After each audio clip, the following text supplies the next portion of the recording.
snapshot. It looks a little complicated, but let me just explain to you. Don't bother about the height of the red and blue bars.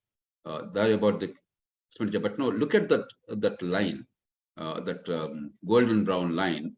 That gives you a sense of committed expenditure as a ratio of the revenue receipts. What is committed expenditure? There are three things that no government can ignore. You have to pay salaries, pensions, interest, and debt.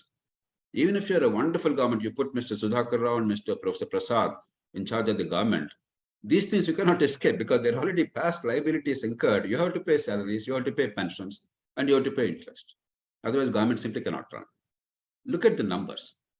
Already, out of the total revenue receipts, not the state's own resources, revenue receipts, including the union government's transfers to states. A lot of money comes from the union government to states. About 18 lakh crores this year is transferred from the union to the states. 18 lakh crores in all forms put together. So, including that money, already many states are at 60, 70, 80% of the total revenue receipts are only for the committed expenditure. Only for the committed expenditure. Without spending a rupee even on a fuel or a car or electricity or anything else, or a tour of an employee, let alone providing actual service or building any assets. If you take own resources, that is state's own tax revenue, excluding the Government of India transfers, the average is 125%.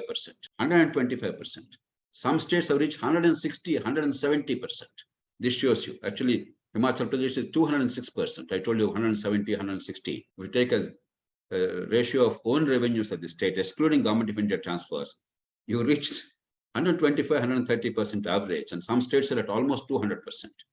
I mean, by any standard, this is a danger signal.